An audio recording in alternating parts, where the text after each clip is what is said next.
சிவகங்கை மாவட்டம் இளையான்குடி அருகே பள்ளி சிறுமிகள் 2 பேர் கண்மாயில் விழுந்து உயிரிழந்துள்ள நிலையில் பெற்றோர் பள்ளி முன்பு போராட்டத்தில் ஈடுபட்டுள்ளனர். இதுகுறித்த கூடுதல் விவரங்களை செய்தியாளர் ராஜ்மோகன் வழங்க கேட்கலாம்.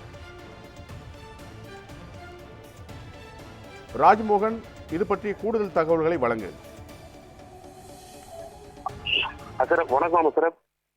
சிவகங்கை மாவட்டம் இளையான்குடி அருகே ஆலிமதுரை கிராமம் சேர்ந்த குமார் சரண்யா தம்பதியினர். இவர்களுக்கு 8 வயது மகள் சோபியா. இவர் அதே கிராமத்தில் உள்ள அரசு தொடக்கப் பள்ளியில் 4ஆம் வகுப்பு பயின்று வருகிறார். அதே போல கண்ணன் மேனி தம்பதியர் 4 வயது மகள் கிஸ்மிகா. இவர் இதே ஊரில் உள்ள அங்கன்வாடி மையத்தில் பயின்று வருகிறார். இவர் இருவரும் பெற்றோர் இன்று காலை வழக்கம் போல் சோபியாவையும் தொடக்கப்பள்ளியில் கிஸ்மிகாவையும் அங்கன்வாடி மையத்தில் கிஸ்மிகாவையும் மையத்தில் விட்ட நிலையில் மதிய உணவுக்கு பிள்ளைகளை அழைக்க சென்ற போது பிள்ளைகள் சேரும் நிலையில் அங்கன்வாடி மையத்தில் இல்லை.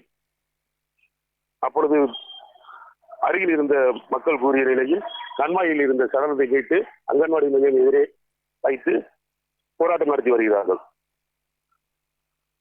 அசரப். தகவல்களுக்கு நன்றி ராஜ்மோகன்.